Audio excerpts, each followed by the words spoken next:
morning, students. How are you all? Hope you all are fine.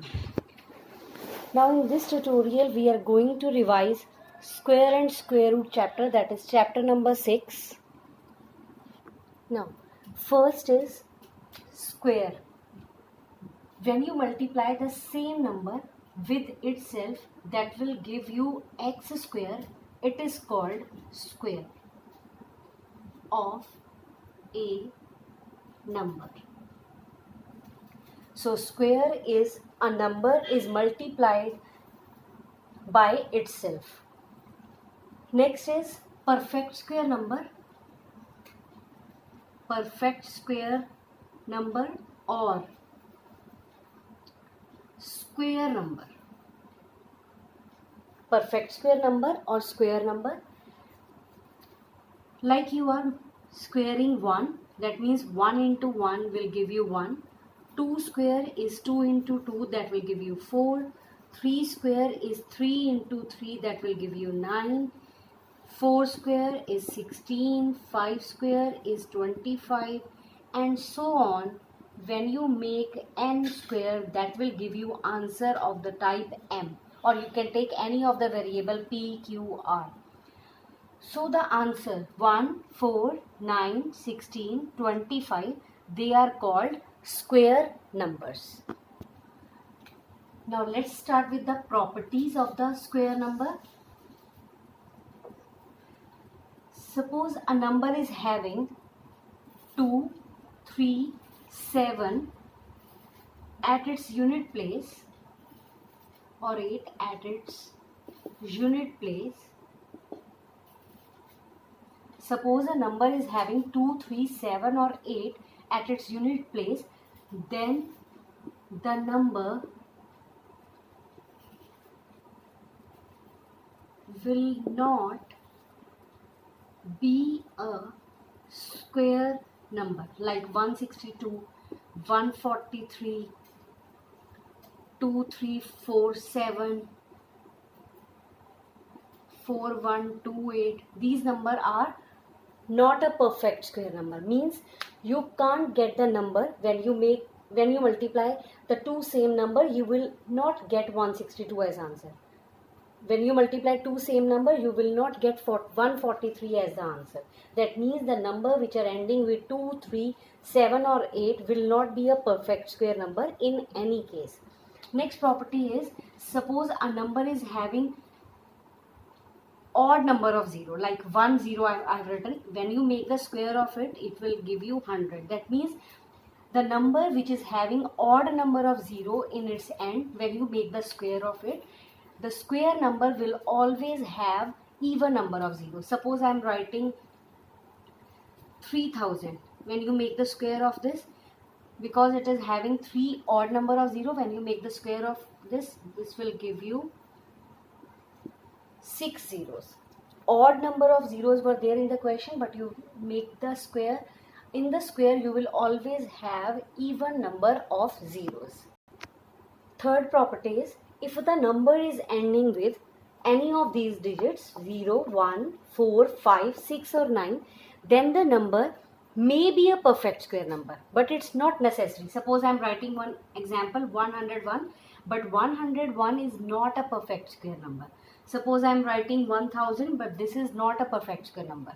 Means it is not compulsory that the number, if it is ending with any of these digits, is surely be a perfect square number. It is not sure.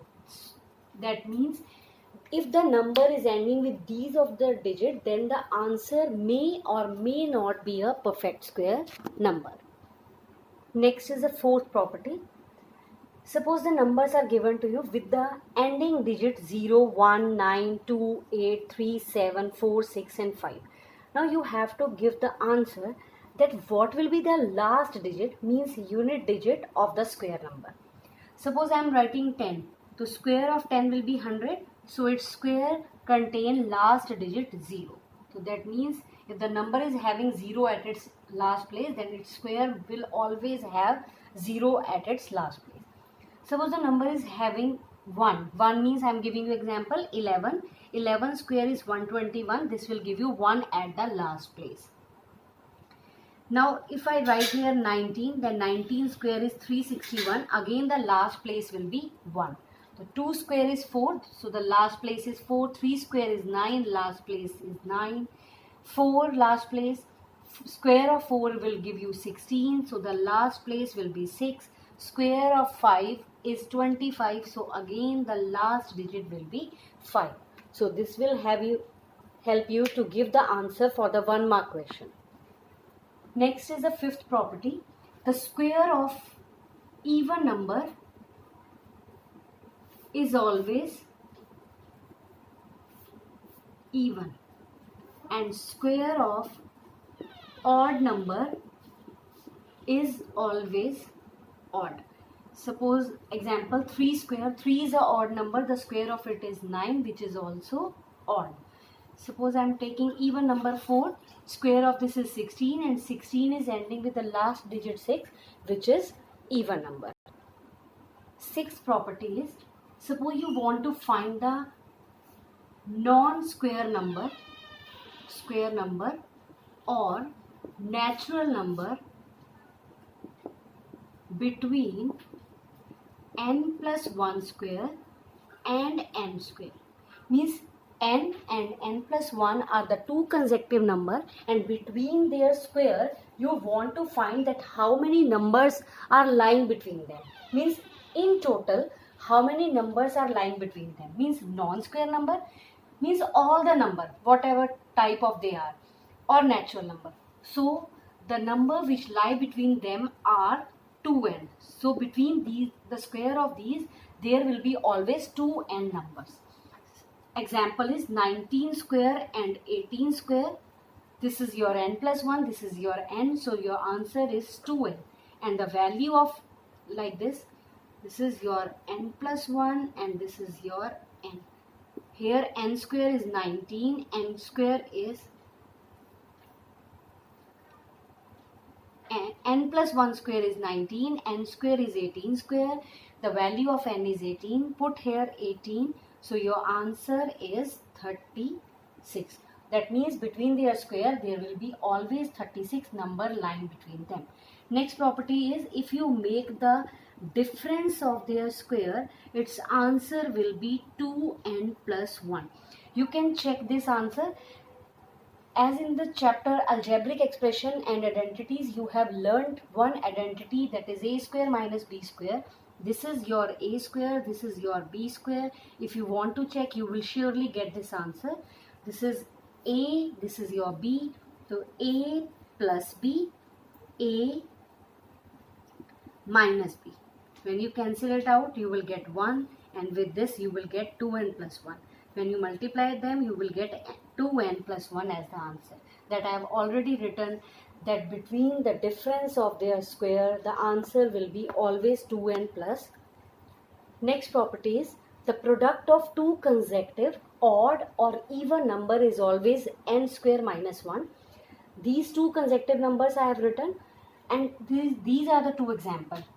This is the first example. 11 into 13 is equal to 12 square minus 1.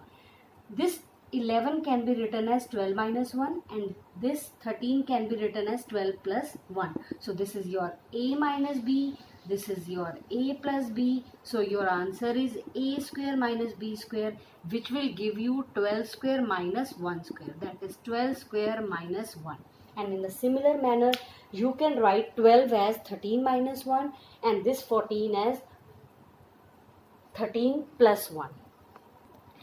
Next property is, the square of the odd number can be written as except 1. Means this property doesn't hold for 1. If you take a value of n as 1, this property doesn't hold. That means the square of the odd number can always be expressed as n square minus 1 by 2 and n square plus 1 by 2. When you add these two numbers, you will always get n square. Let me give you one example. Example is 5 square. 5 square is 25, and this I have written the left hand side. Now check the right hand side. The value of n is 5. So put here 5. This is 5 square minus 1 by 2. This is 5 square plus 1 by 2. This is 25 minus 1 by 2, this will give you 12. This is 26 by 2, that will give you 13. When you add 12 plus 13, you will get 25. Means the square of any number, odd number, can be written as the sum of these two numbers. Next is square root. Suppose I am writing n square equal to m. Means square of n will give you m. That means if you write the square root of both the side, that will give you square root of m is equal to n. This n can be taken out of the root in this manner.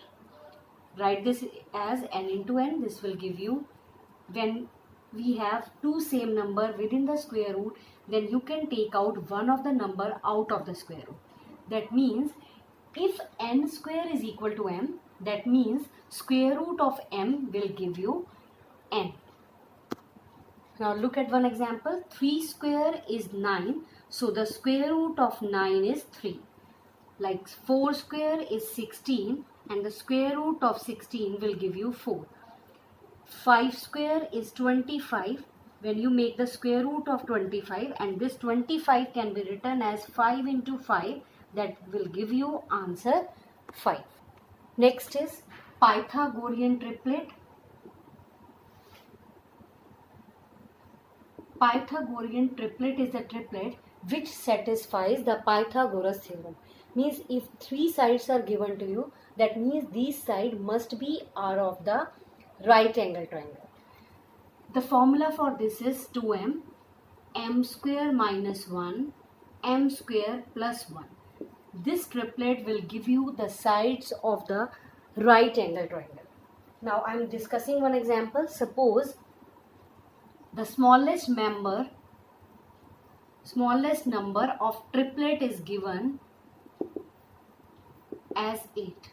You have to find the complete Pythagorean triplet. Now you will compare this 8 with any of the member. Let's start with 2m. When you compare this 8 with 2m, you will get value of m as 4. Because this 8 is one of the member of this triplet, means the value of this 8 can be written anywhere. This can be any of the three numbers. So I have got the value of m as 4. Now the triplet is 2m, m square minus 1 and m square plus 1. So let's put the value of m as 4. When you put here 4, solve this, you will get 8, you will get 15, and this will give you 17. So this is surely be a Pythagorean triplet and it must satisfy the Pythagoras theorem. If you want to check, you can. This is the greatest member, largest member of this triplet, so this must be hypotenuse, and you can take these two numbers as base or perpendicular, anything you want. Now this is h square is equal to p square plus b square is the formula. You can write here h square and later on we will put the value.